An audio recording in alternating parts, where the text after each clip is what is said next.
pessoal, boa noite. Estão me ouvindo?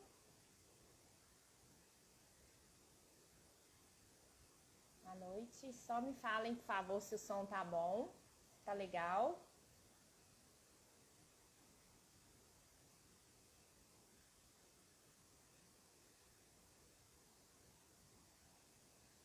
Boa noite, todo mundo. Vendo aqui vários amigos já entrando. Obrigada pela presença. Ok, que bom, Felipe, Celso, obrigada pelo retorno aí, tá? Em relação ao som. Hoje a gente vai falar aqui um pouquinho, né, apresentando a nossa live com um estrategista muito importante no mercado, eu particularmente o admiro muito, e a gente vai conversar um pouco sobre fundamentos, ações e small caps. Então, assim, vai ser um papo super legal. Acho que vai trazer muita informação para a gente, para poder participar com ele. E aí, gostaria de deixar para vocês, né, as perguntas que vocês quiserem que a gente possa fazer aí com ele, para ele. E no final a gente tenta responder, a gente tenta colocar aí essas perguntas, essas dúvidas para ele. Então, já peço a vocês que compartilhem aí no aviãozinho, né? Para que essa live possa chegar ao maior número de pessoas possíveis. E para a gente ter essa conversa legal, né? Essa conversa bacana aqui hoje. Júlia chegando, que honra. Muitos amigos aí do curso, nosso grupo lá de estudos. E muita gente da Família também, né? Da mentoria do Mira. Muitos investidores destemidas aqui também, nos prestigiando. Fico muito feliz com a presença de todos. Acho que vai ser uma conversa de altíssimo nível. Nós selecionamos ótimas perguntas para fazer para o Marco, né, assim que ele entrar. E conto com vocês também, né? Quem quiser perguntar alguma coisa é só mandar e a gente tenta repassar essas perguntas aí para ele. Tá? A gente está só esperando o nosso convidado chegar. Enquanto isso, eu peço mais uma vez, né, compartilhem aí essa live, peçam para os amigos participarem também, interagirem com a gente. Estão pedindo aqui para eu aumentar o som, então eu vou só aumentar aqui, para ficar um pouquinho mais nítido, né, a nossa conversa. Acho que agora deve ter melhorado, né?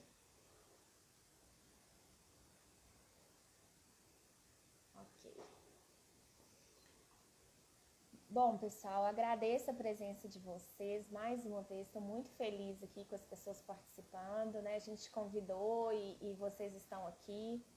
Acho que vai ser uma conversa bem legal, bem atrativa.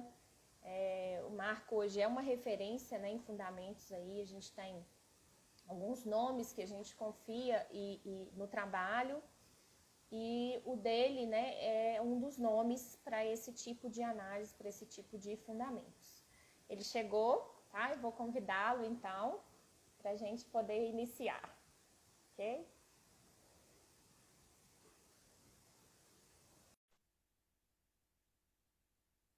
O pessoal está falando que o áudio está baixo, então eu vou tentar tirar o microfone, tá? Fala, pessoal! Boa noite, Marco. Muito boa noite. Tudo bom? Tudo jóia. Eu sou uma das investidoras destemidas, me chamo Renata. Admiro muito o seu trabalho, estou muito feliz com essa live. Obrigado. Faço parte lá do projeto Small Cap Exponencial, com muita gente que está aqui também, amigos nossos que confiam no seu trabalho. E é uma honra para nós, né, poder bater esse papo aqui. Nossa, é uma honra e uma responsabilidade ao mesmo tempo, né? Tanta gente cobrando. Para nós a responsabilidade. Que é isso? Mas apresentar um pouquinho você, né? O Marco Saravalli, ele é estrategista em investimentos. Ele é fundador e membro, né, do projeto Small Caps Exponencial. Uhum. Eu faço parte da primeira turma. Legal. Vocês já estão em qual turma? A gente está na terceira turma e a gente deve abrir agora mais uma turma. Abrir a quarta turma. Então a gente abriu uma... E até a gente falou assim, pô, a gente abriu uma turma exatamente no pior momento da pandemia. Pior momento, que a gente fala assim, pô, agora que é o melhor momento para entrar na bolsa. Só que assim, a gente teve muito pouca adesão. Assim, a gente esperava que tivesse a bolsa inteira entrando, porque ele falou, pô, agora que é o momento de entrar. E ninguém entrou.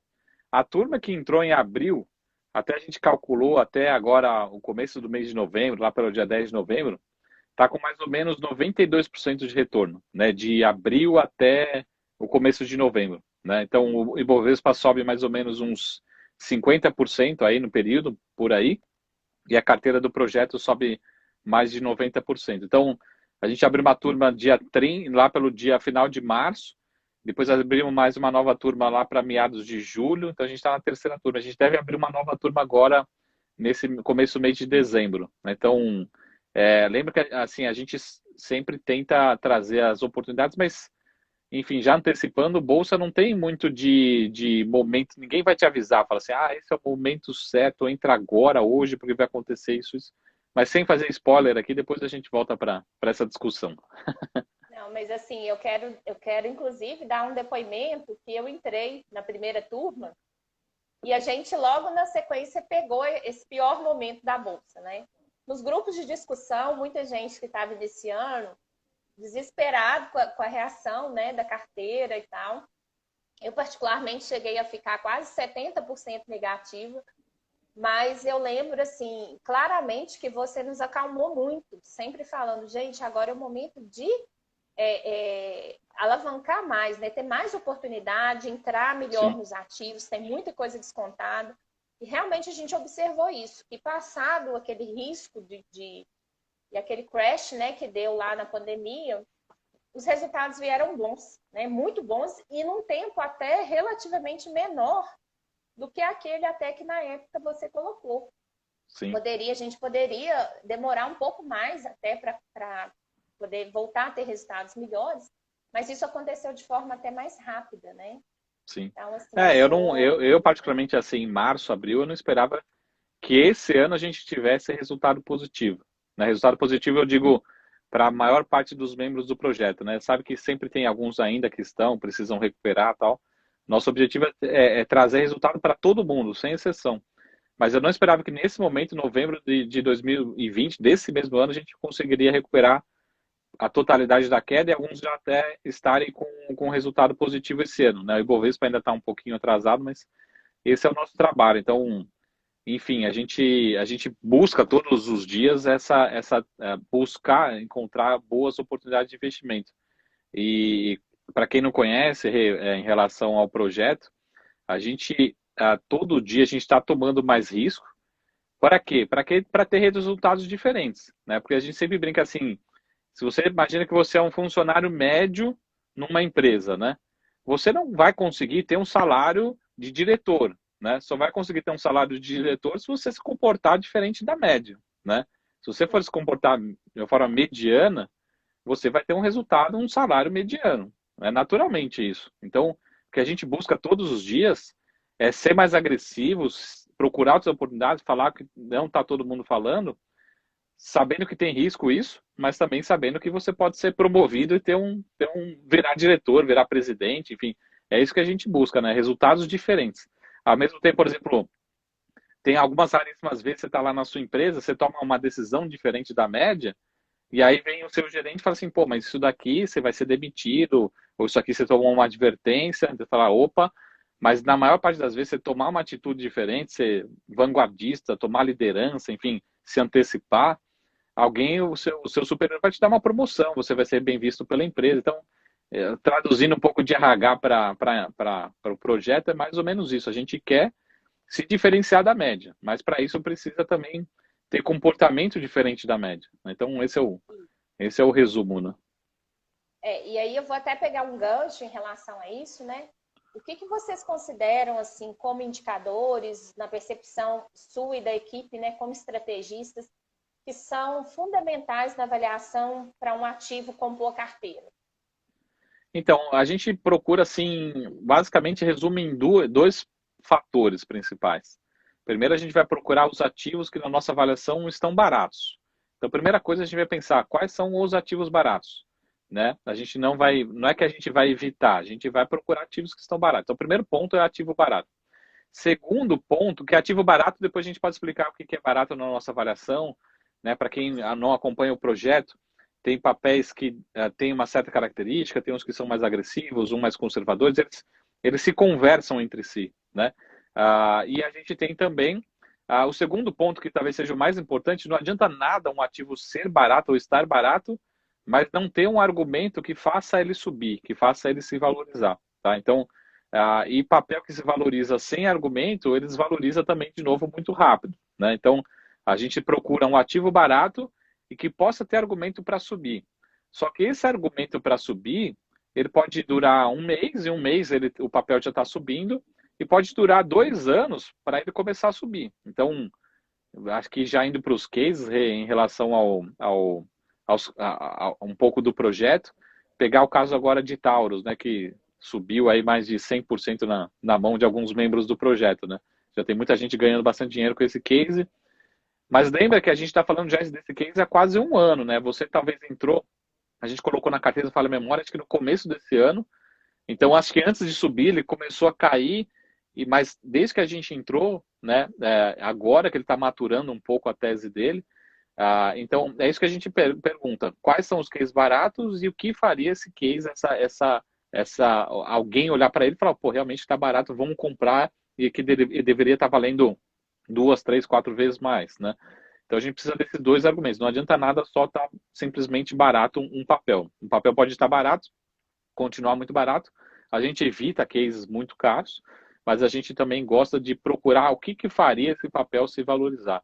E geralmente é muito um trabalho de diligência, de estudo, de conhecer, provocar, falar com o diretor financeiro, falar com os concorrentes, falar com outro acionista, alguém que vendeu o ativo, alguém que está comprando o ativo. A gente conversa com muita gente. Então tem toda a parte fundamental, toda a parte matemática, né, de modelos, principalmente fluxo de caixa, mas também tem muito um trabalho humano, né? Então, assim, as empresas são feitas por pessoas, as empresas, quem faz uma empresa acontecer são pessoas. Então, se eu olhar para um presidente de uma companhia e não gostar dele, né, não sentir confiança, né, não ser um bom executivo, pode ser uma decisão de simplesmente eu não comprar um papel ou eu ter que me desfazer dele, né? Então, a gente sempre olha também muito esse lado humano das empresas, das ações, né, das recomendações. Então, é uma soma de fatores entre tanto pontos objetivos matemáticos como pontos objetivos humanos, né, em termos de execução mesmo, né? Assim, acompanhando o projeto, eu sempre percebo isso e comento com muitas pessoas, né? Que vocês fazem uma análise qualitativa muito apurada, inclusive com visitas às empresas, né? Uhum. Fazem calls com Ó, a os gestora de RH CEOs. tá falando que amou aqui o comentário. Eu acho que é isso. Nada melhor do que Exatamente. uma gestora de RH Para confirmar, para né? confirmar. Mas desculpa. Exato. Não, tudo bem. Então, falando, né, que vocês fazem essa análise qualitativa muito aprofundada, de altíssima qualidade, visitando as empresas, conversando, fazendo chamadas direto. E em termos quantitativos, vocês usam, por exemplo, algum modelo específico, ou fluxo de caixa descontado, para poder determinar um valor justo para aquele ativo e perceber o quão descontado ele está ou não? O que a gente mais usa é o DCF, né? O fluxo de caixa descontado. É o mais utilizado. Mas como que eu falei para vocês, a gente tem que ter argumentos. Talvez o fluxo de caixa descontado seja só um resultado de toda essa análise, né? Então, como a gente sempre brinca, o Excel, ele aceita tudo que você jogar nele. Se você jogar 100, ele vai te devolver 100. Se você jogar 200, ele vai falar 200. Então, a gente precisa ter argumentos para chegar nesses 100 ou nesses 200, né? Então, por exemplo, a gente faz muita sensibilidade para entender assim, pô, qual que é a capacidade da companhia entregar 10 milhões de lucro, 50 ou 100 milhões de lucro em 2021, nos próximos 12 meses, nos próximos 24 meses, né?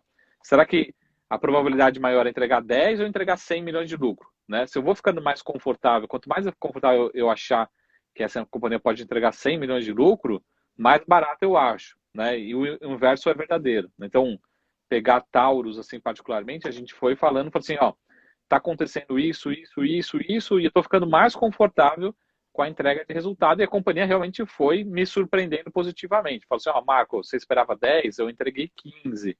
Você esperava 20, eu entreguei 30. Então, é muito em cima do fluxo de caixa descontado, mas em cima também da entrega de resultados, superar as expectativas, né? A gente gosta muito disso. Então, empresa que está superando as minhas expectativas, principalmente em receita, em geração de caixa, em lucro, né? Em redução de dívida, a gente vai ficando mais confortável e a gente vê realmente a nossa tese sendo confirmada, né? Então, é o fluxo de caixa, mas tem muito avaliação por múltiplos, governança corporativa, tendência de crescimento, né, de receitas, tendência de crescimento de lucro, uma série de fatores, né, que a gente fica mais confortável. Então, a gente sempre passa também assim, níveis de preço que a gente fica mais confortável. O papel está 15. Se for a 12 reais, a gente fica confortável. A 10, extremamente confortável. Então, às vezes, um papel, como a gente sempre brinca, às vezes um papel caindo, a gente não tem receio de um papel cair. Pelo contrário, às vezes um papel caindo, a gente fica mais confortável para comprar mais, né? Mais confortável para ter novas entradas. Então, não necessariamente o papel cair no curto prazo é ruim, tá? Desde que a gente não tenha mudança nos fundamentos, tá? Desde que a companhia continue a mesma companhia, né? Então, se não mudou nada na companhia, se ela está 15 reais, a gente sempre fala, 15 reais eu gostava, 12 reais eu gosto mais ainda do papel, né? Em relação a essa questão mesmo dos fundamentos, quando que vocês consideram que é o momento, por exemplo, de fazer uma troca de uma empresa que compõe a carteira do projeto? Qual seria esse momento? Ela perdeu o fundamento ou outro papel ficou mais atrativo? Como que é essa troca, né? Então, tem uma soma de fatores, né? Mas, por exemplo, assim, vamos supor que a gente colocou um papel, que a gente sempre fala o seguinte, né? Todo mundo fala assim, mas vocês só acertam, né? Acho que, Rê, que você está no projeto, você sabe que todo dia eu falo assim, pessoal, nosso objetivo aqui não é acertar em tudo, e a gente não vai acertar em tudo. Só que o que acontece? Se a gente mais acertar do que a gente errar, a gente já vai estar com um ganho muito bom, né? Nosso objetivo aqui não é acertar em tudo e nem errar em tudo. Só que quando a gente errar, o mais importante é a gente reconhecer que errou o quanto antes e tentar se proteger, mudar a carteira, né? Entender por que mudou o fundamento da companhia. Então, pegar aqui, por exemplo, acho que no caso prático que aconteceu com a gente, né, no projeto. Chegou lá em fevereiro, março desse ano, a gente tinha uma posição relativamente grande em Valid, e os fundamentos da companhia, da Valid, da Velid 3, mudaram. Não é mais a mesma empresa, né? A empresa sofreu muito a recessão, sofreu muito da crise, vai continuar sofrendo, né? E a gente falou, pessoal, é melhor sair o quanto antes, proteger o nosso patrimônio, e quando recuperar, a gente vai tentar recuperar o quanto antes. Vamos entender, vamos assumir um pouco mais de risco, e vamos tentar recuperar essa perda que a gente já teve, mas tentar recuperar com ações mais agressivas para tentar recuperar o quanto antes. Lembra que eu falei, pô, eu não sei se a recuperação vai ser em 3 meses, em 6 meses, 1 ano, mas a gente vai tentar recuperar o quanto antes o que a gente perdeu aqui com Valid e outros cases, tá? E realmente depois que aconteceu, hoje parece ser fácil, mas ali em março, fevereiro, abril, era muito difícil. E a gente tomar essa decisão foi muito radical, todo mundo, enfim, não entendia naquele momento, e hoje parece, pô, realmente fez sentido, né? A gente sai de uma posição que mudou os fundamentos, não era mais a mesma empresa, só que a gente dá decisões, pô, mudamos, incluímos ativos mais agressivos, entramos em Usiminas, Azul, Taurus, e agora faz sentido e o resultado apareceu. Então, eu acho que não é questão assim de acertar ou errar, é questão assim de entender que não é mais a mesma companhia, não vai entregar o resultado que a gente estava esperando, e aceitar o quanto antes que realmente a gente pode ter outras oportunidades. Eu sempre falo de custo de oportunidade, né? É melhor, pô, vamos olhar para outros cases que podem andar, se valorizar mais rápido, depois a gente olha para outros cases que não dá também para a gente querer olhar para o mercado inteiro e falar que a gente entende de tudo. Pelo contrário, às vezes a gente pode até, que a gente chama, correr atrás do rabo, e aí quando a gente chega, a gente é o último da festa a chegar. Não, no projeto a gente quer o inverso, né? A gente quer ser o primeiro a chegar. Então, por exemplo, vou pegar um exemplo, o SX. Eu não sei o que está acontecendo no SX, está subindo 100%, deixa ela lá, não? Enquanto se não tiver fundamento, vai subir 100, depois vai cair 30.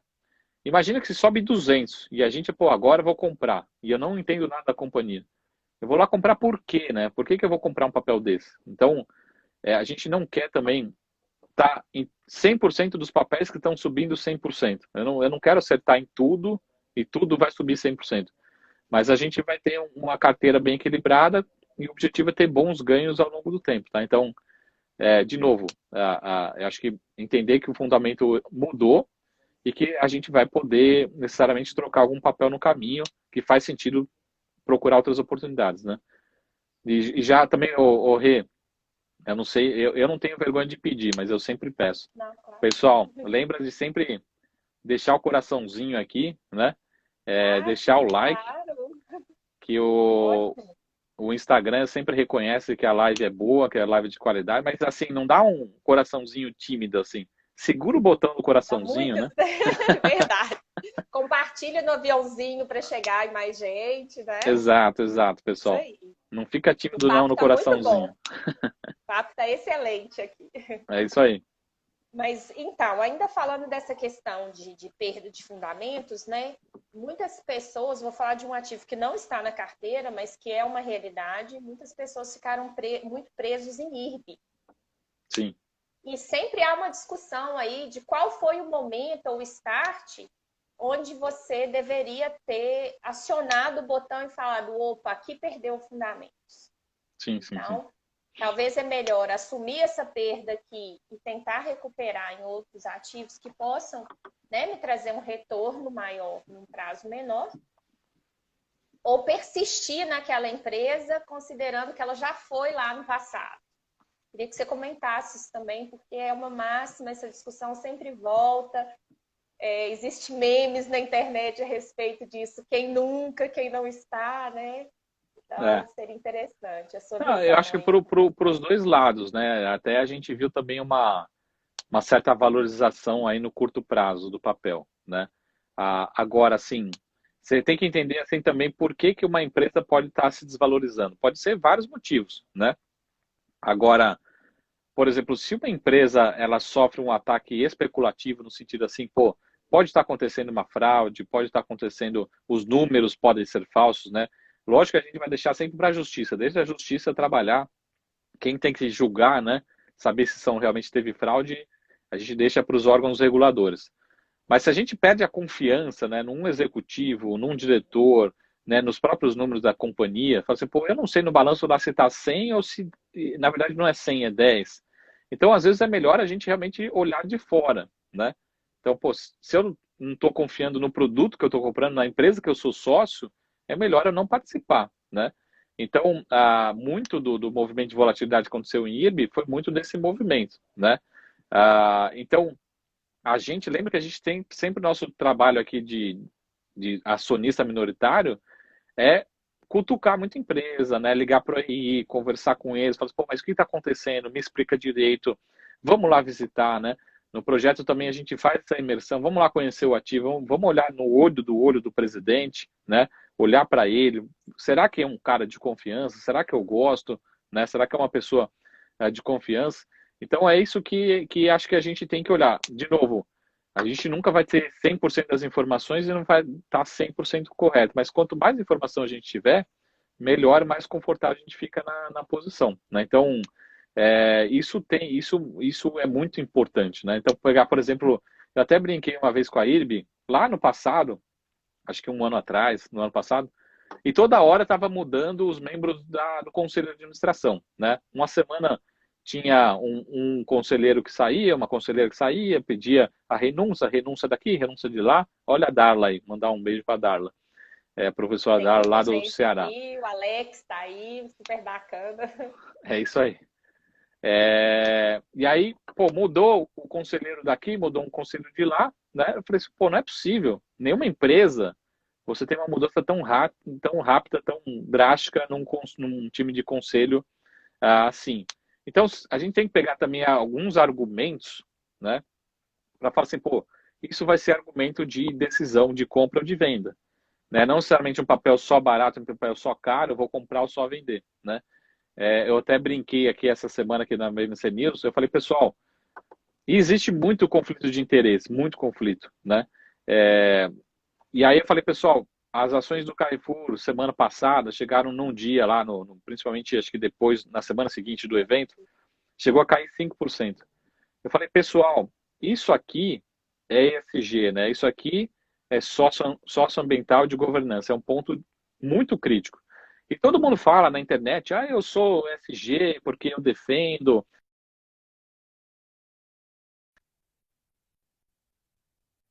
Um ESG, você não aplica. Se eu fosse um gestor, se eu fosse realmente um analista que tivesse recomendação ESG, né, no Carrefour, no dia seguinte do evento eu falo, pessoal, não tenho mais a mesma recomendação, a minha recomendação mudou. Né? Vou recomendar venda, vou tirar da minha carteira, vou diminuir a posição. Agora eu não vi ninguém falar disso. Ninguém. Nenhum gestor falou assim, estou vendendo minha posição em Carrefour porque aconteceu esse fato, isso aqui é contra os princípios, contra a sociedade, eu vou vender. Ninguém fez isso. Porque tem conflito, né? Tem conflito de interesse. Então, eu acho que assim, até tá lendo um paper do Damodaran, que é um dos maiores professores de finanças do mundo, e ele fala assim, pô, essas questões ESG ficam mais do marketing, né, mais no barulho do que realmente na hora de praticar mesmo se usa muito pouco, né? Então, é um ponto só para que eu lembrei. Então, a questão do IRB, de repente você poderia ter tomado a decisão lá atrás por conta de um efeito de governança. Você fala assim, pô, tá mudando tanto o conselho que eu não estou mais confortável nem com os números, nem com o balanço, nem com o conselheiro, não consigo mais conversar com os executivos, né? Aí acabou acontecendo realmente essas suspeitas aí de fraude, enfim, de tudo que aconteceu, né? Isso lá no passado do IRB, tá? Só para dar um exemplo aqui prático que aconteceu comigo na prática. Eu trabalhava com gestão de ativos em 2012, 2013, e a gente era muito ativista. A gente comprava, por exemplo, 5% da empresa inteira, 4% da empresa toda. A gente tinha uma posição muito grande, a gente concentrava muito em posições grandes, né? Por exemplo, a Vale, a gente chegou a ter 2% da Vale inteira, né? E aí eu estava fazendo um estudo de um case, ele estava muito barato, né? Não vou citar o nome aqui, mas ele era muito barato, tinha potencial de valorização, tinha upside. Aí a gente começou a estudar os conselheiros, né? O time de conselho de administração.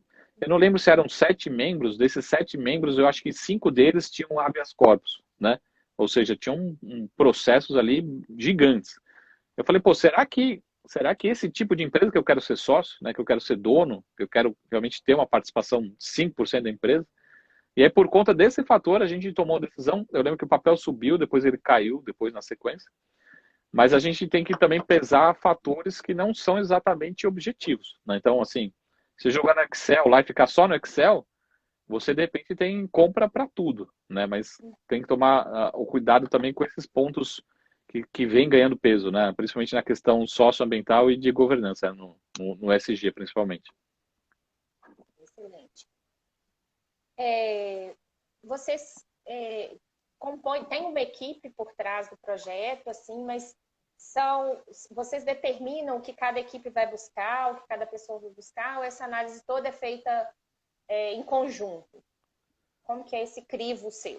A gente faz tudo muito a 4, 6, 8 mãos, todo mundo junto, né?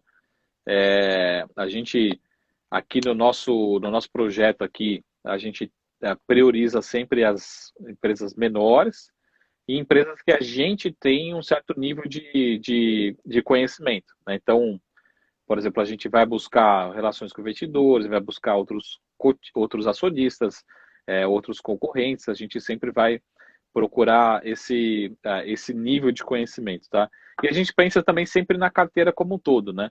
Por exemplo, a gente sabe que Oi é uma ação agressiva, a Azul é uma ação agressiva, mas a gente não vai ter no projeto somente ações agressivas, ações muito fortes, muito radicais, que possam trazer muita volatilidade.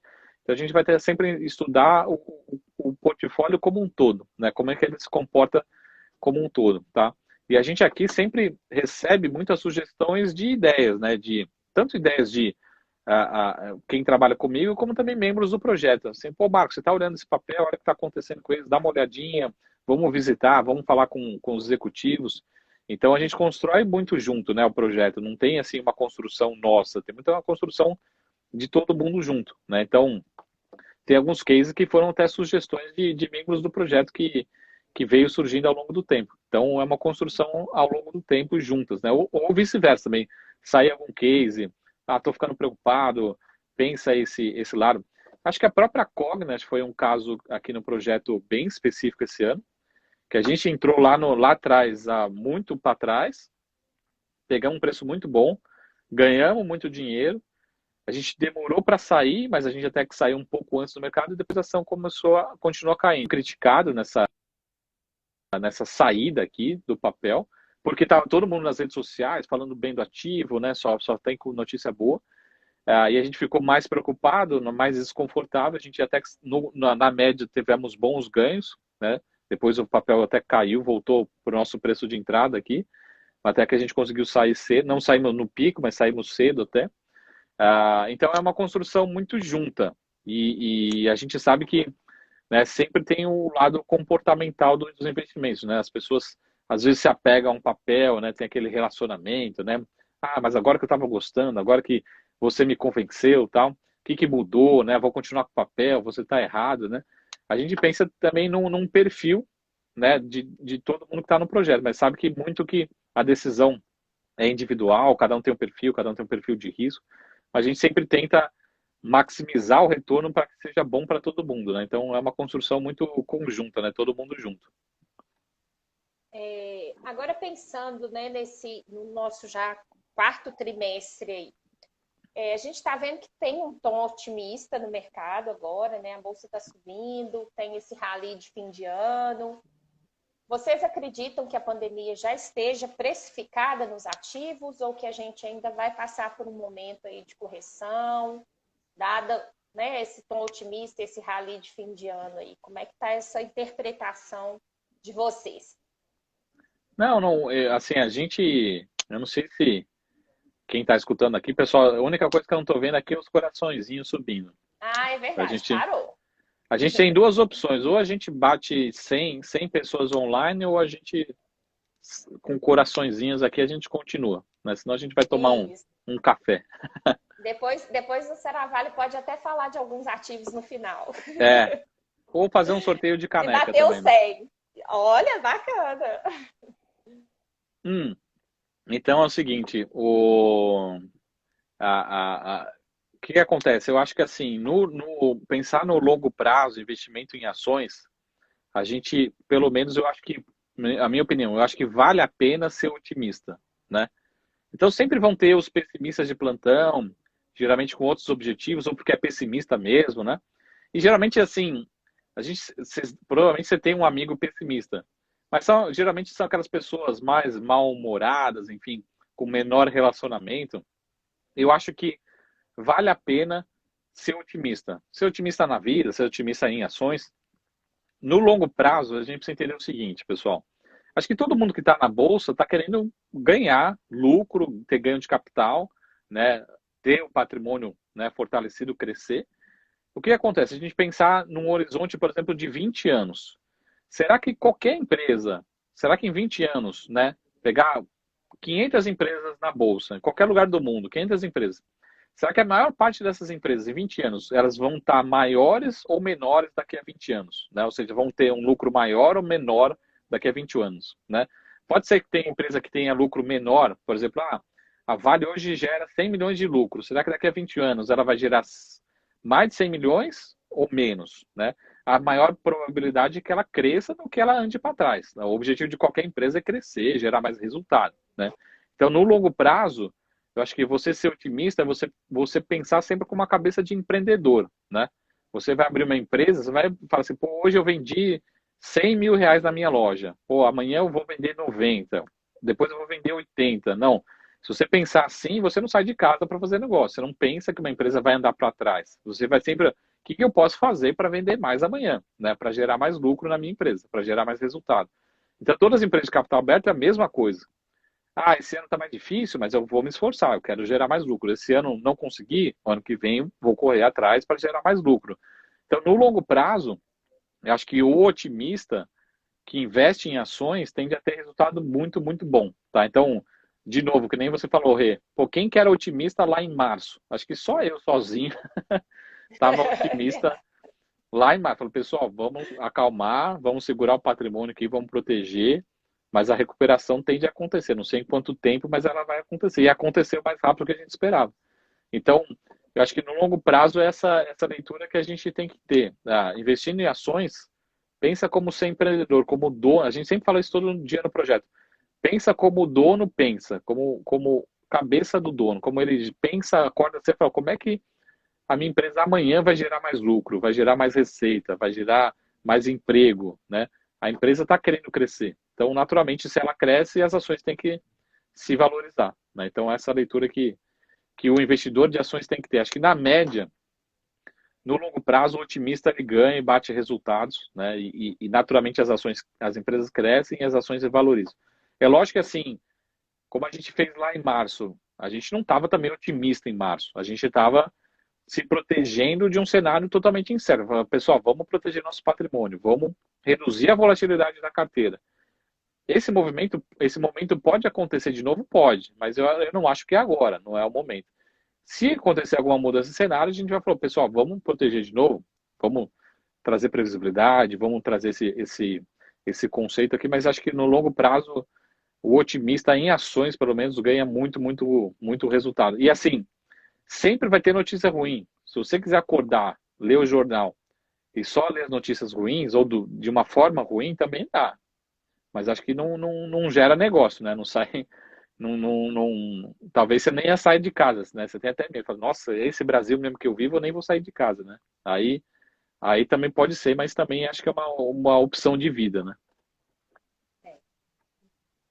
É, qual setor que vocês consideram aí mais promissor para small caps? Assim, tem um setor que é mais promissor e que é um case que está tendo sucesso e que vocês acreditam que vão ter mais sucesso ainda ao longo do tempo? Existe um setor específico, assim, que é queridinho do projeto, alguma coisa assim?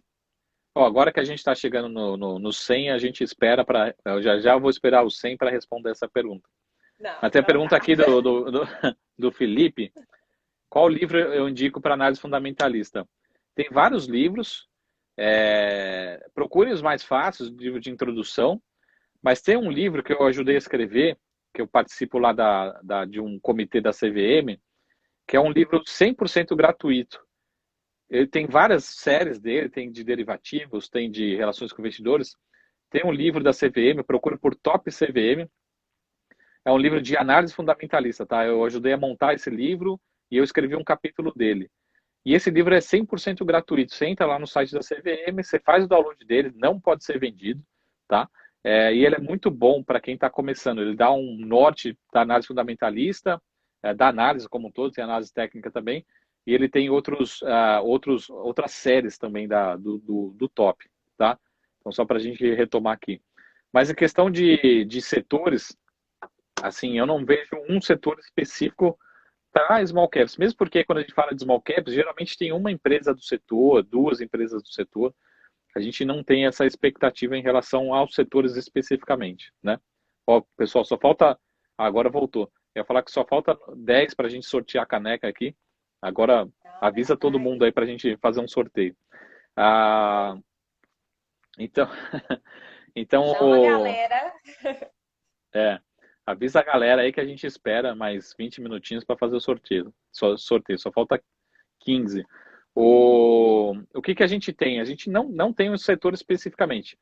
Tem alguns setores na economia que devem continuar performando muito bem. Por exemplo, o setor de construção civil está voando, né? Não para. Agora é a hora dele, né? Agora, inclusive, para quem está reformando casa aí, para quem está comprando casa, o pessoal corre, porque já está faltando material de construção, material de construção não para de subir, né? Falamos com a Cirela hoje, preços já estão subindo, né? Então, corre para fazer a reforma que o preço está subindo. E isso é ruim para a gente, como consumidor, bom para as empresas listadas, né? Então, eu sempre brinco assim, você ganha num bolso, perde no outro, né? Então, a gente tem que entender um pouco disso. Então, construção civil vai continuar indo bem, varejo, consumo vai continuar sendo bem, mas o que eu brinco é o seguinte, pensa num setor, vamos dar um apelido aqui, o setor vai chamar kit vacina, né? Então, o que é o kit vacina? Kit vacina são aquelas empresas que sofreram muito na crise, na pandemia, por conta da recessão, por conta do fechamento, isolamento, distanciamento social. Esses setores estão muito atrasados ainda, já estão recuperando uma parte, mas se vier a vacina, todo mundo vai ficar confortável, vai sair de casa, voltar à rotina, visitar as famílias, né, fazer compras fisicamente. Então, que setor que é esse? Por exemplo, shopping center. Shopping center já voltou, mas você não sente ainda o conforto de sair de casa, pô, vou ficar com a família lá 3 horas, vou jantar, vou almoçar, né, vou pôr num cinema, né? Ele não voltou ainda. Ele está lá aberto, mas eu particularmente não pisei ainda num shopping. Então, ele precisa de vacina. Ainda, É. Pegar o setor aéreo, por exemplo. O setor aéreo, quem está viajando, ou é para visitar a família, que não vê há muito tempo, ou aquele a trabalho, né? Os voos já estão cheios, mas a capacidade ainda está muito baixa, né? Não é a mesma capacidade do ano passado. Aviação, turismo. Turismo também como um todo, né? Turismo está praticamente zerado, né? Teve mês ali que a receita foi quase zero, né? Do turismo. Esses setores que dependem muito da confiança, né? Da gente voltar à nossa rotina, na minha opinião, são os mais arriscados, mas são aqueles que têm maior potencial, até porque sofreram mais, tá? Então, essa leitura que eu penso em termos de setores, tá? Então, de novo, se você quer risco, se você quer, enfim, papel que ainda tá, a fotografia tá ruim, mas pode ter um filme bem melhor, né? Ou seja, meses muito melhores, são esses setores que eu apelidei de kit vacina, né? Aqueles que agora ninguém quer, mas que daqui a pouco, né, vai fazer todo sentido. Por exemplo, o Gui Carter aqui, que está mandando mensagem, mas na verdade ele está lá na Bahia, né? Ele me mandou uma foto, né? Me fazendo inveja, que está lá na Bahia, em Comandatuba, nesse momento. Que ruim, hein? Olha só, pessoal, tivemos uma boa notícia bateu. agora. Rompemos aqui a marca de 100 pessoas online. O Rê faz o seguinte, ó, você faz o sorteio do jeito que você quiser, escolhe a forma, do jeito que você vai sortear, aí você me avisa e eu mando a caneca, tá? Então, excelente. Você pode ser num feed, pode ser agora, você fazer um desafio, do jeito que você quiser. Aí você me marca, me avisa, manda o endereço da pessoa que eu passo. Tá bom. Mando. Ok, eu vou querer uma também, hein? Só se você for sorteado. Se você for sorteado, precisa ter sorte também. Tá certo. Pessoal perguntando aqui, até uma pessoa que também está no projeto, que é o Júlio César Passarelli, perguntou sobre Vivar. Se, assim, já subiu muito, se ainda tem potencial de crescimento. Via varejo, né? A gente começou, né, com essa ação, isso, lá atrás, sim. né? Então, queria uma opinião. O Via Varejo, o pessoal pedindo caneca, Rê, agora é com você, contigo. Você que tem essa responsabilidade agora. Então é o seguinte, Via Varejo, a gente entrou lá atrás, a gente está com um preço bom de entrada nela, e assim, imagina que você tenha centenas ou milhares de pessoas com preço bom de entrada em Via Varejo. Então, em Via Varejo, Magazine Luiza, enfim, a gente tem várias pessoas, centenas, milhares de pessoas com lucros muito bons nesses cases, né? Porque durante a pandemia, a gente teve poucas ações que se valorizaram. Durante março até julho, ou até, vamos pegar de janeiro até julho, poucas ações subiram. A gente teve VEG, Magazine Luiza, a própria Via Varejo, enfim, foram poucas ações, né? Então, o que provavelmente está acontecendo agora? Você fala assim, pô, Rê, eu quero comprar uma small cap, eu quero comprar uma outra ação. Da onde você vai vender? Onde você teve lucro? Você vai vender um pouco da Via Varejo, que você está com um belo lucro, da Magazine Luiza, da VEG, você diminui posição da onde você já ganhou. Se você, tô ganhando 80% num ano horroroso como esse, vou colocar no bolso para ir para outras ações que sejam mais atrasadas, mais descontadas. Então, e naturalmente essas ações, por serem de eletrônico, né, de comércio eletrônico, elas são negociadas com múltiplos mais altos, né? A gente faz muito essa avaliação. Então, pegar múltiplos, por exemplo, você pegar, quando a gente diz múltiplos, é uma ideia de taxa de retorno. Então, você pegar, 30 vezes, parece ser um pouco caro, 35, 40 vezes.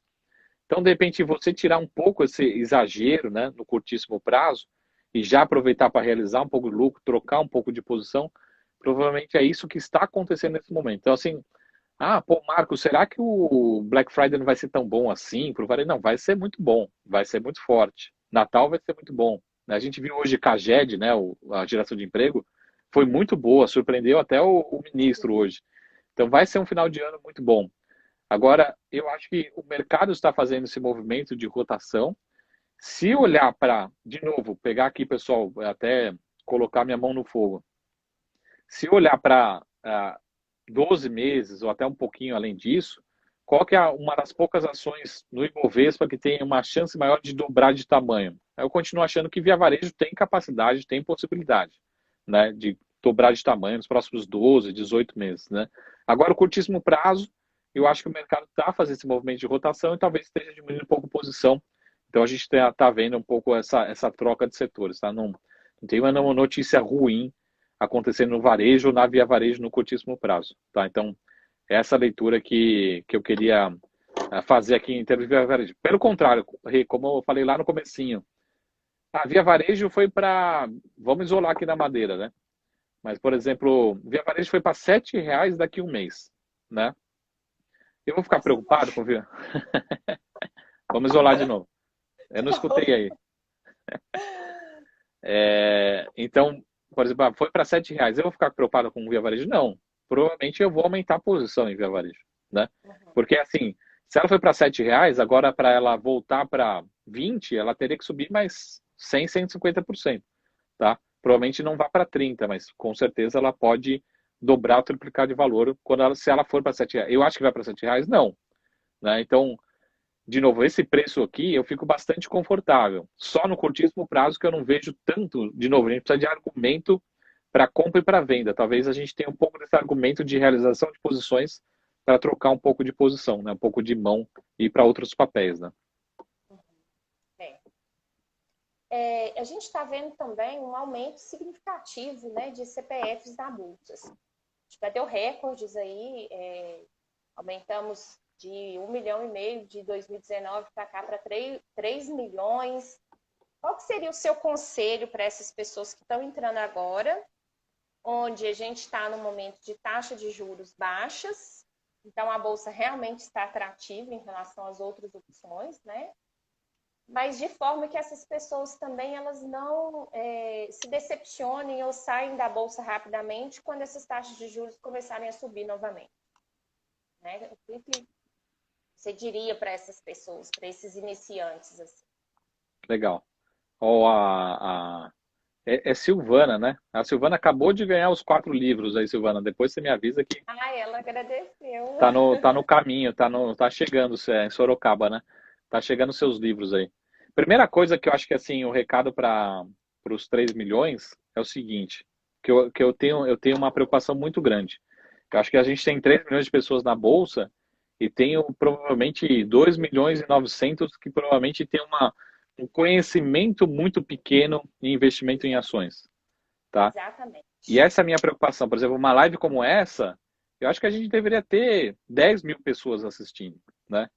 50 mil pessoas assistindo. E a gente, lógico que a gente agradece, assim, são 100 pessoas muito fiéis, mas eu acho que a gente deveria ter 50 mil pessoas aqui ao vivo, 10 mil pessoas participando. Então, assim, são pessoas que estão, às vezes, procurando um enriquecimento rápido, né? Facilidade, né? Eu quero o resultado amanhã. Marco, me fala, uma pergunta que eu sempre recebo no projeto, isso é uma pergunta que eu nunca respondo, ou às vezes eu respondo, é muito difícil eu não responder, né? Falar assim, pô, me fala o papel que vai subir amanhã. Né? O pessoal já sabe que eu não respondo esse tipo de pergunta, né? Oráculo, né? Então, essa preocupação que eu tenho em relação a esses, talvez, 2 milhões e 900 mil, que são pessoas, de certa forma, não é que baixa educação escolar, né? Pode ser grandes profissionais da área deles, mas tem um baixo conhecimento, que é a preocupação que a gente tem todo dia no projeto, de levar conhecimento, né, para as pessoas que estão realmente dentro do projeto. Assim, procurar, vamos ler muito, vamos estudar muito, isso leva tempo, isso dá trabalho, né? Eu até brinco assim, pessoal, vamos pegar aqui um outro profissional, um médico. Um médico leva às vezes 15 anos para começar a fazer uma cirurgia, né? Ele não chega no primeiro ano e fala assim, beleza, vamos fazer cirurgia, o que eu faço hoje, né? como é que eu ganho dinheiro aqui, como é que a gente faz uma cirurgia. Ele leva, às vezes, 20 anos, né, para sair da residência. Então, a gente precisa, até a gente brinca assim, o próprio Warren Buffett, ele virou bilionário depois dos 50 anos de idade. Então, tomar muito cuidado com isso, e essa é a minha preocupação com esses 3 milhões, né? Eu gosto muito, eu sei que a gente ajudou grande parte desse movimento, ajuda, continua ajudando, mas a gente precisa levar muito conhecimento, tomar decisão, criar realmente decisão de investimento baseado em conhecimento, em educação. Não é assim, eu faço a minha live de domingo, lá a Sara Live, e aí todo mundo chega lá e fala assim, Marco, me fala qual que é o call da semana. Eu falo assim, pessoal, se você veio aqui para escutar o call da semana, melhor você desligar, sair, né? Porque geralmente eu passo 1 hora explicando um call, falando assim, ó, por que que esse papel tem essa avaliação, esse preço, o que que eu espero dele, o que que a empresa faz. A gente estuda, a Rê sabe do projeto, que todo sábado a gente manda um paper. Pessoal, leiam, estudam, é o paper do final de semana, vamos discutir, vamos conversar, né? Então, essa leitura essa é a minha preocupação que eu tenho. Então, de novo, Rê, o próximo desafio nosso aqui, na próxima live, a gente tem aqui pelo menos 500 pessoas ao vivo. Isso mesmo. Esse é o nosso desafio. Vai intensificar isso. Ótimo. Mas então, é interessante, realmente, a gente também acredita nisso, que as pessoas vão muito para a Bolsa sem informação, acompanhando, às vezes, né, alguns influencers aí, mas sem realmente conhecer qual que é o propósito delas com aquele investimento, né? Onde que aquele investimento vai me levar? Essa é uma grande preocupação que a gente tem também, né? E também mostrar que, com estudo, com dedicação, é possível também você aprender e entrar nesse mercado. Sim, né? sim, Com sim. qualidade. Então é uma coisa que a gente... O que eu falo também, assim, que parece assim algo extremamente impossível. Fala assim, eu sou médico, sou dentista, sou advogado. Não, não, assim, não requer tanto estudo, que eu sempre brinco assim, se você parar 1 hora da sua semana, não é muito 1 hora, para 1 hora da sua semana para estudar sua carteira, estudar fundamentos, estudar as empresas, estudar o mercado, como é que ele funciona, já é suficiente para você mudar completamente os seus resultados, né? E eu digo que é possível ter resultado melhor do que muita gente aí do mercado, muito gestor, muito profissional, né? Mas precisa de, o que eu sempre falo, dedicação e precisa de muita consistência. Não vai ser um final de semana, Marco, eu estudei 1 hora final de semana, já estou pronto. Não. Todo sábado, todo domingo, todo sexta, pega 1 hora da sua semana, senta, estuda, isso vai mudar completamente o resultado. É possível ter resultados. Outra pergunta aqui que a gente queria te fazer. Mesmo numa carteira fundamentalista, você acha necessário fazer hedge? Então, depende muito do perfil e do tipo de hedge que você está falando. Então, por exemplo, o meu hedge, eles são ações de dividendos. O que é o meu hedge? Imagina que o Ibovespa está aqui, assim, ó. O meu hedge é ter uma carteira assim, ó. Isso é meu hedge. Então, assim, o que eu quero é que quando... E até, inclusive, eu tenho um clube de investimentos, né? Onde parte dos meus recursos estão lá. E aí todo mundo fala, pô, Marco, o que acontece no seu clube? Nosso clube é assim. Quando cai, a gente cai menos, e quando sobe, a gente acompanha quase a totalidade da alta. A gente não acompanha 100% da alta, mas a gente acompanha a totalidade. Então, a bolsa está assim, e o meu hedge, a minha carteira, ela está assim, né? Então, isso eu chamo de hedge, né? Mas fala assim, Marco, eu tô pessimista porque vai acontecer isso, isso, isso, isso. Aí eu acho que você necessita de um hedge. Mas eu prefiro fazer hedge de outra forma. Por exemplo, comprar empresas exportadoras, comprar um dividendos, proteger a carteira, reduzir a volatilidade da carteira, trazer mais previsibilidade, né? Na carteira de fundamentos, eu não vejo a necessidade de fazer hedge, tá? Eu acho que a gente consegue ter uma carteira mais conservadora, mais agressiva, de acordo com cada perfil. Mas eu acho que no histórico, né? Se você for gastar, vale a pena você gastar muito pouco para fazer um hedge. Agora, Marco, eu estou gastando todo mês, tem gente que faz isso, né? Estou gastando todo mês 5% para fazer hedge. Isso no atual patamar de juros é muita coisa, né? Então, no ano eu gastei 5% da minha carteira para fazer hedge. É muito caro. Estou gastando 1% só para diminuir um pouco a volatilidade, né? Comprar uma putzinha ali e tal. Aí pode fazer sentido de acordo com o perfil. Eu prefiro fazer de acordo com o perfil, o equilíbrio da carteira. Tá? Então, ah, Marco, eu sou mais conservador, eu acho que isso vai dar errado, o Brasil vai quebrar, tal. Então vamos proteger um pouco a carteira, vamos trazer mais previsibilidade, e eu gosto de fazer mais nesse sentido, mais o perfil da carteira do que necessariamente fazer esse hedge, tá? Então, assim, a gente não trabalha com stop loss nas ações, né? Como, voltando, se a ação que a gente gosta, a gente domina, a gente está confortável, ela cai, a gente compra mais se tiver mais recursos, né? Se não tiver mais recursos, a gente faz uma realocação. Eu vendo um pouquinho que eu ganhei e compro um pouco mais dessa que caiu, né? Então, essa leitura de hedge que a gente tem, né? E aí, falando, né, nessa carteira, nessa composição de ações setores mais perenes, né, menos voláteis, a gente tem uma questão agora que está evidente e que está todo mundo querendo saber um pouco, né, que é essa tributação proposta aí pelo ministro Paulo Guedes em cima dos dividendos. O que você acha? Isso vai prejudicar essa composição de carteira previdenciária e carteira de dividendos? Como vocês estão enxergando isso?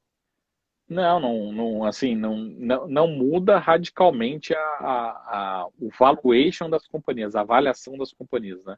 Até fazer uma propaganda que a gente está também com uma promoção no Black Friday, né? De curso de dividendos, né? É um curso para iniciantes ou para quem tem esse perfil de viver de renda, mas ele não muda, de certa forma, não muda drasticamente a avaliação das companhias.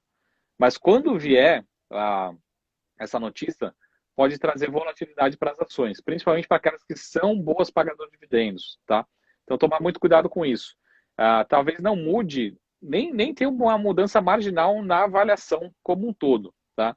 A companhia, depende de como for feito isso no fluxo de caixa, pode ter um impacto marginal ou ser um impacto quase perto de zero, tá? Mas, ao mesmo tempo, a percepção do investidor que tem esse perfil, ele pode ser afetado, tá? Então, de novo, para mim é uma notícia muito ruim por dois fatores. Primeiro, porque você desestimula o investidor pequeno, nós aqui que estamos conversando, a fazer investimentos em ações utilizando como estratégia de dividendos. É um desestímulo, tá? Porque a gente vai ganhar menos. E, ao mesmo tempo, você cria desigualdade, né? Porque você pode ter o controlador sendo beneficiado ou não ser impactado, de alguma forma, e o minoritário, o pequeno investidor, ser prejudicado, tá? Então, para mim, é mais um desestímulo e mais um distanciamento social, tá? Quando a gente fala de ações em bolsa, ou seja, o controlador não vai estar nem aí, pelo contrário, não deve ser prejudicado, tá? Mas a leitura em relação pro investidor minoritário, visor pequenininho, nós aqui, pessoa física, aí pode ser ruim. Mas, de novo, se uma ação cair 10, 15, a gente vai fazer a sensibilidade dependendo do ativo, mas se a ação, por exemplo, na média, cair 10% por conta dessa notícia, pode abrir oportunidade. Porque o fluxo de caixa, no longo prazo, não tende a ser tão afetado assim. Tá? Pode ser que seja afetado, por exemplo, a distribuição de dividendos nos próximos anos, a rentabilidade de dividend yield. Mas o fluxo de caixa como um todo pode ser que não seja afetado, ou seja, a ação não deveria cair por conta dessa informação, mas a rentabilidade através de dividendos pode marginalmente ir caindo. Tá? Então, isso deve ser uma notícia ruim, trazer um pouco de volatilidade. Mas, de novo, não esperamos grande volatilidade. Se cair muito por conta dessa notícia, aí vale a pena, pelo contrário, comprar mais, né? Comentário aqui que eu achei super interessante. Marco, mestre dos magos, dada a assertividade aí do projeto da carteira, que ótimo. Esse foi excelente. Já tinha visto outros comentários, mas esse foi inovador aqui para nós. Pessoal muito criativo, né? Verdade. Deixa eu ver uma pergunta aqui que está aqui para nós. Lembrando, eu não sei como é que tá de horário, mas a gente tem que passar uma recomendação aqui também, né? Não pode ir embora sem uma recomendação. A gente já está chegando aí nos finalmente, né? Eu queria que você comentasse um pouco dos projetos, né, que vocês têm, BMC News, a Sara Live, enfim, todos os projetos, esse projeto novo de dividendos agora, falar um pouquinho sobre cada um deles, né, para o pessoal conhecer. E aí depois a gente vai para o call aí. Bom, a gente tem o nosso maior projeto é o projeto Small Cap Exponenciais, né? Que a gente deve abrir uma nova turma agora em dezembro. Tem uma lista de espera, né? Eu acho que está lá no sarainvest.com.br, a gente uma nova lista de espera, a gente vai dar prioridade para essa lista. A gente deve abrir agora em dezembro, tá? Então, coloca seu nome lá, sarainvest.com.br, deve estar lá, acho que é a lista de espera. E a gente tem outros produtos de assinatura, tá? A gente tem o SaraOps, a gente tem uma research, uma empresa de análise, tá bom? Que chama-se Sara Invest. Que a gente tem vários profissionais aqui que nos ajudam, tanto nosso como de terceiros que também nos ajudam, né?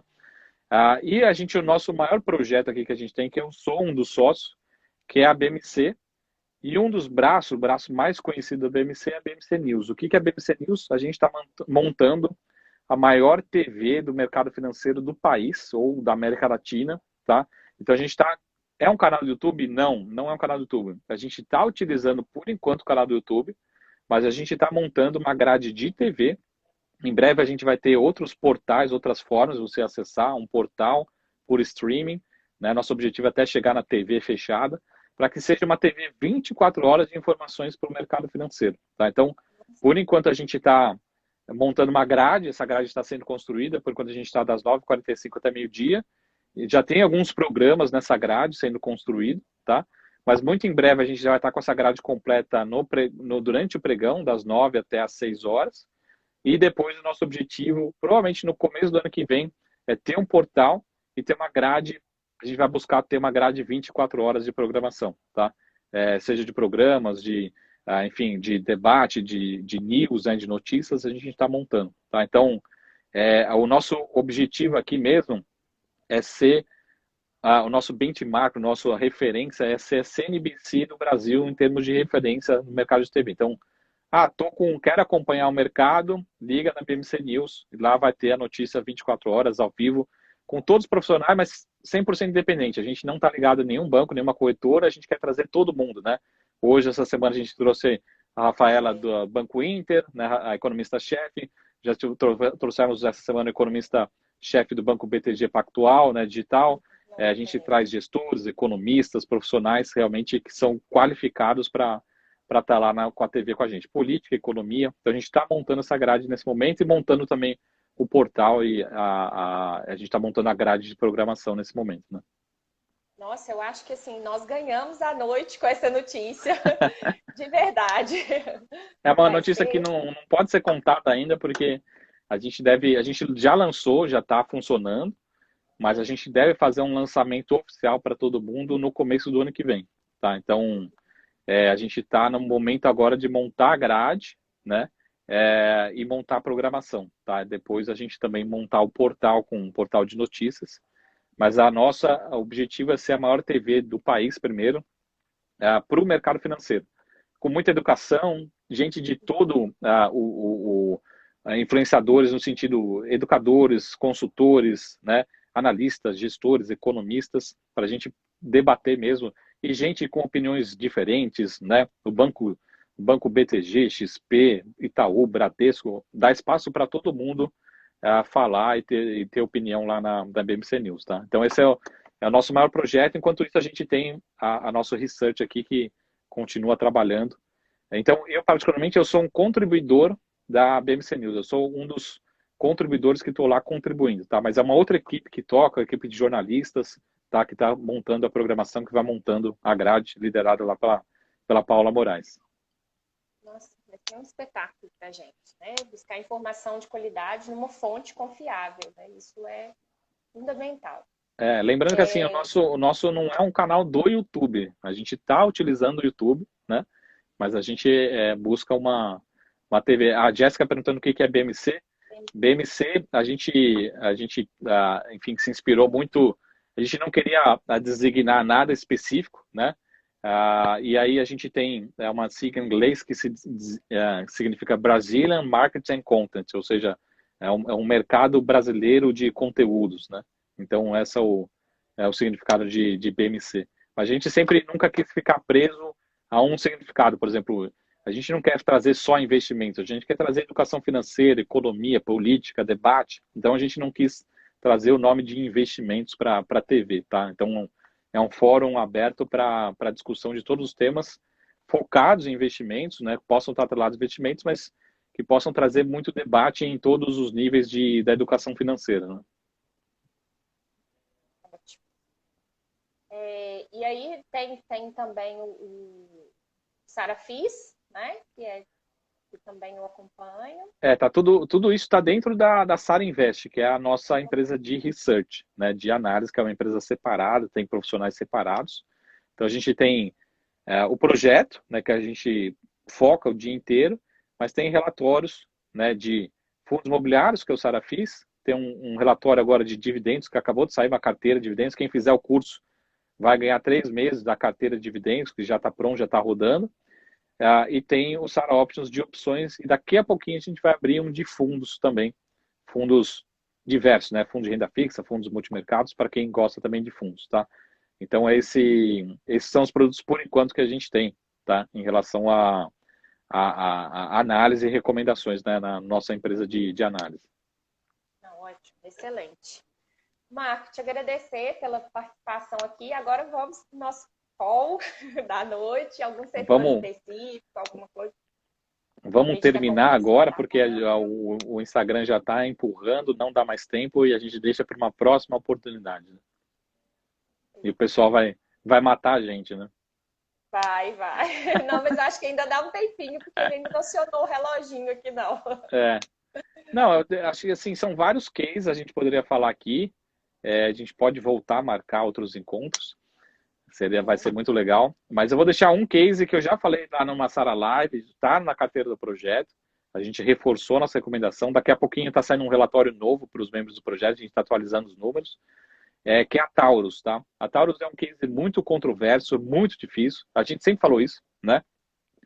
E a gente falou o seguinte, lá desde o comecinho, a gente falou, pessoal, quando a gente colocar um papel com essas características, a gente vai receber mais críticas do que elogios, né? Por quê? Porque são empresas, de certa forma, ruins, de certa forma, está passando por um momento de transição, de certa forma, que tem um histórico ruim, mas são nessas oportunidades que estão as grandes potenciais de valorização. Uma empresa que está se reerguendo. E muita gente criticou, a gente falou assim, pô, mas a Taurus tem produtos ruins, né? A Polícia Militar de São Paulo não compra mais, ninguém mais compra da Taurus. Eu falei, pessoal, eu entendo, eu particularmente, quando eu era gestor, eu fui um dos maiores acionistas de Taurus, né, lá na gestão, a gente acompanhava muito o case, isso desde 2012, que eu acompanho bem de perto o case. E eu falei, tem muita coisa acontecendo, e geralmente o resultado não aparece da noite para o dia, né? Imagina você implementar uma reestruturação operacional industrial, você leva anos para o resultado aparecer. Em resumo, a companhia está num dos melhores momentos da história dela, e tem muita, assim, o micro que a gente chama está ajudando muito, eles fizeram muito trabalho e acertaram o momento certo para fazer esse trabalho. Fizeram há 2, 3 anos atrás, o resultado está aparecendo agora. E agora a gente tem o mercado americano muito forte, que é o principal mercado dela, não tem nada a ver com o Brasil. O Brasil cresce, mas não é o principal mercado dela é americano. Está crescendo muito bem esse ano, o dólar está ajudando, tem joint ventures agora, né? Ou seja, novas empresas sendo criadas, principalmente na Índia, né? Relacionamento. E a companhia recuperou completamente a rentabilidade operacional. E um dos principais, o último ponto aqui, que é a cereja do bolo, que é a principal preocupação que eu tinha, que era a parte financeira, tinha uma dívida muito grande. Ela praticamente, como ela está gerando muito caixa, essa dívida relativamente está muito mais baixa. Tá? Então, pode não em 2021, mas 2022 voltar a distribuir dividendos. Enfim, eu resumi aqui o case, né, em poucas palavras. A gente vê muito potencial ainda. Né? Acho que o pessoal lá do projeto já tem gente ganhando mais de 100% nesse case. A gente entrou lá na faixa dos R$4, R$5. Mas a gente ainda vê muito potencial.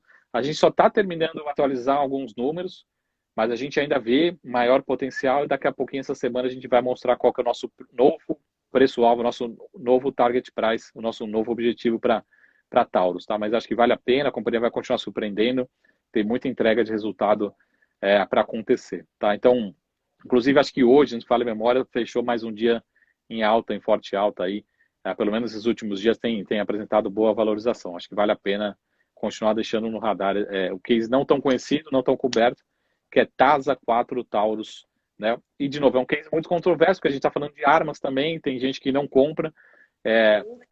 Eu já tive fundos que a gente tinha uma posição pequena por conta dessa restrição, né? Mas a gente tem que pensar também como investidor, como ganho de capital, pensar em todo o case se vale a pena ou não, tá bom? Então era a cereja do bolo para a gente terminar. Eu só vou pedir só mais 5 minutinhos só para comentar uma empresa que eu particularmente gosto muito, estou nela desde o início do projeto. Uhum. Vocês fizeram uma visita recente, até divulgou aí nas redes sociais, que é JHSF. Uhum. Eu queria uma palavrinha rapidinho, assim, eu particularmente estou nesse ativo desde o início. Na pandemia, você falou, olha, está muito descontado. Sim. Eu cheguei a comprar a JHSF de R$3,50. Eu falava, gente, eu não acredito que essa empresa está valendo uma coxinha. Eu fazia essa analogia. Eu falei, sim, é uma coxinha. É menos que uma coxinha, na verdade. Então, só uma palavrinha sobre essa, porque particularmente é um amor, assim, junto com o Vivara e tal. Então, a JHSF, então, enfim, é um case que a gente gosta muito, tem muito valor ainda, muito desconto no ativo. A gente poderia fazer contas aqui juntos e simples para a gente ver que o papel tem maior potencial de valorização. Pensar no resultado agora, pensa o seguinte, a companhia tem 4 pilares, 4 grandes ramos de atividade, né? Sendo que um deles, vamos pegar aqui simples, né? 3 sofreram na crise por conta da recessão, e um deles, na verdade, acabou saindo beneficiado, que é a parte de incorporação. Então, todo mundo saiu aqui de São Paulo, foi para o interior morar, né? Os executivos foram para o interior e foram comprar. Na verdade, era para ser a segunda casa, comprou, virou a primeira casa, né? Ou seja, foram morar no interior, no condomínio, tá? Então, essa leitura que a gente precisa ter. Então, o que a companhia pensava vender em 6 meses, 1 ano, vendeu em 3 meses durante a pandemia. Acelerou o processo de venda da incorporação. Então, a incorporação está bem, a incorporação vai continuar bem no 4º trimestre. Agora, o que estava ruim vai começar a melhorar, que é a parte de shopping e de gastronomia e hotelaria. Quando a gente fala de Fazano, a gente fala de shopping Cidade Jardim, fala do shopping Catarina. Então, a gente fez uma imersão lá, fomos visitar 3 ativos, né? Esse é um dos diferenciais do projeto. Conhecemos a Fazenda Boa Vista, a gente conheceu o Shopping Catarina e conhecemos também o aeroporto. O aeroporto está 100% lotado.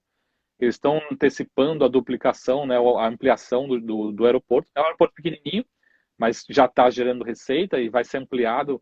Né, você vai ampliando por hangar, né, então eles vão ampliar agora, antecipar a ampliação dele. O Catarina também, as vendas estão muito bom. A gente teve conversando com alguns lojistas ali. O mês de outubro foi muito bom, já está melhor do que o ano passado. Então, mais do que recuperou as vendas, o último trimestre vai ser muito bom. E a parte de incorporação também já continua forte. Talvez não seja tão forte, porque acelerou durante a pandemia, mas vai continuar bem. Tá? Então, de novo, lembrando que esse papel ele caiu, ele foi lá na faixa dos R$10, depois agora está mais perto da faixa dos 7, 7,50. Teve uma notícia ruim na parte de governança corporativa. A gente conversou com o presidente, a gente tem acesso num projeto direto com o presidente, com o RI, a gente conversa com eles. E eu acho que foi endereçado alguns pontos muito bons na melhora da governança corporativa da companhia. A companhia criou um comitê de partes relacionadas, né, para evitar um comitê independente. E agora a maior parte dos membros do conselho de administração são independentes, não ligados ao controlador. Tá? Então isso também mostra que a companhia atendeu as nossas demandas e está procurando melhorar a governança. Por quê? O que aconteceu de ruim na companhia? Tá? Eu não acho que aconteceu nada de fraude, espero que não tenha acontecido nada, mas as informações, eu acho que a companhia teve uma infelicidade ali nos registros de algumas transações. Tá? Então, por conta até da fraude, isso dificultou, por conta, desculpa, da pandemia, isso dificultou um pouco a parte de auditoria. Esse é o meu entendimento. Tá? Então, a companhia talvez tenha pecado aí nos registros de algumas transações. Isso trouxe desconforto um pouco para alguns acionistas e isso o papel ficou um pouco mais volátil. Tá? Então, acho que a companhia também sinalizou que está buscando melhorar a governança. Isso é um ponto positivo. E acho que a última cereja do bolo em relação à JHSF, que é uma notícia um pouco menos empresa e mais mercado, que acho que vale a pena deixar no radar, que a gente fez umas contas aqui, a gente já passou para todo mundo do projeto. As ações, com o aumento desse volume negociado recentemente, poderia entrar no índice Bovespa. Tá? Quando que acontece a mudança do Bovespa? A cada 4 meses, é quadrimestral, né? Mas lá agora, para o final de novembro, começo de dezembro, a Bovespa já entrega a primeira prévia do que pode ser o Ibovespa do 1º de janeiro do ano que vem, né? Do começo do ano que vem. E pelas nossas contas, a JHSF pode entrar no Ibovespa. E lembra que sempre quando uma ação entra no Ibovespa, tem vários fundos que tem que comprar automaticamente o papel, e aí ele ganha uma atração no curto prazo. Então, acho que é uma soma de fatores que nos deixa bastante confortável nesse atual patamar de preço da JHSF, tá? Lógico que ela depende também um pouco de recuperação econômica, de tração, né, de abertura dos shoppings, mas acho que isso está acontecendo e deve trazer valorização para o papel, tá? Que show. Nossa, excelente. Muito obrigada, viu? Foi mais do que uma palavrinha só. Até me empolguei aqui. Ô, Marco, te agradecer muito pela participação. Acho que isso daqui não foi nenhuma conversa sobre mercado financeiro, foi uma verdadeira aula de estratégia. Então a gente sempre tem que ler uns livros diferentes assim para pensar também como se fosse realmente um portfólio, até como o pessoal falou de RH, imagina que é uma gestão de pessoas, gestão de portfólio, né? Você imagina que você tem que fazer essa gestão, né? Então, é um trabalho diário, por isso que o projeto é esse, é um trabalho contínuo e diário que a gente faz, pensando sempre na maximização do retorno, né? Pô, o que a gente vai buscar? A gente vai buscar maximizar o retorno dentro das ferramentas que estão disponíveis na nossa mão ali, né? Então, esse é o trabalho que a gente faz todo dia, né? E eu queria agradecer, né, em meu nome e em nome de todas as destemidas, vocês terem aceitado participar com a gente, né? Você e sua equipe. O Alex, que está aí também, que dá um suporte super bacana no projeto. Uhum. Eu costumo dizer assim que o projeto ele tem uma característica excepcional e que para mim é um diferencial muito grande no mercado, que vocês vão para além da análise. Né? Sim, então, sim. Não fica só naquela análise crua, é muito mais do que isso. O suporte que vocês dão no projeto, os canais de atendimento para dúvidas, para sugestão, a sua presença de toda a equipe lá, sempre online, respondendo às dúvidas que a gente marca vocês. Isso é um diferencial que, assim, eu já fiz vários cursos e existem duas pessoas no mercado financeiro que têm essa devolutiva e que têm minha admiração. Que é você, sua equipe e o professor Mira. São as únicas duas pessoas que eu conheço e que eu já fiz curso que, de fato, fazem essa devolutiva, assim, de estar presente, de responder, de humanizar o projeto, né? De mostrar assim, não é um robô que está por trás, não é uma equipe que não entende. São pessoas que entendem de verdade e que estão aqui estendendo as mãos e vamos caminhar juntos. Então, sim. Queria deixar os nossos parabéns aqui, recomendar. Depois eu agradeço muito as palavras, mas só para eu não esquecer, eu queria conhecer também todo o time aí todas as investidoras destemidas, né? Eu conheço muito pouco. Vamos ver se a gente se aproxima mais, enfim. Eu acho que também dá os parabéns para vocês pelo trabalho. É um trabalho, como eu falei, assim como o nosso aqui, acho que é um trabalho de consistência, de formiguinha, né? Mas o resultado com certeza vai aparecendo. Enfim, eu acho que não precisa chover no molhado, né? A gente ainda tem muito poucas mulheres na bolsa, a gente tem todo esse processo educacional, né? De conhecer. Até falando aqui um ESG aqui na BMC, por exemplo. A BMC, um dos pontos aqui que a gente tem 50% dos nossos sócios, nós somos em 4 sócios, 2 mulheres, e a gente tem mais funcionários da BMC mulheres do que homens. Então a gente sempre também prioriza essa diversidade como um todo, né? Então acho que é um aprendizado, né? E como eu falei assim, não tem certo ou errado, mas acho que tem muito os seus valores, enfim, seu conhecimento. Enfim, dar os parabéns para vocês também e vamos. Acho que unir forças acho que é sempre bom e a gente está sempre à disposição.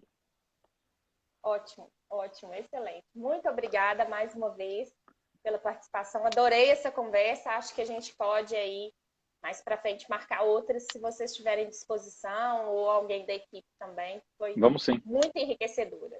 Muito Combinado. Obrigada. E pessoal, se eu falei algum termo, alguma palavra, né? Porque às vezes a gente se empolga e fala um monte de sopa de letrinhas, né?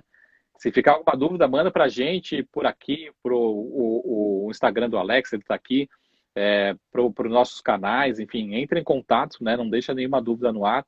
Vamos realmente, O nosso objetivo realmente é criar uma nova geração de investidores, né? Uma nova geração qualificada, com conhecimento. O resultado, eu acho que é consequência disso, né? A gente não vai procurar o resultado e depois a gente... Não, primeiro a gente vai se qualificar, conhecimento, né? Procurar entender. E o resultado, como a Rê já conhece, né? Mesmo com esse ano tão difícil assim, o resultado está aparecendo, né? Então é isso que a gente... Acho que o resultado é consequência do trabalho aí, né? Trabalho diário. Ótimo, excelente. Então, muito obrigada de novo. Tenha uma ótima Obrigado, noite. Boa noite para todo pessoal, mundo. pela audiência. Compartilhem, continuem visualizando essa live. Não Ela vai esqueça ser gravada não esqueça lá. de fazer o sorteio depois, aí você me avisa quem foi o Claro, vencedor. claro.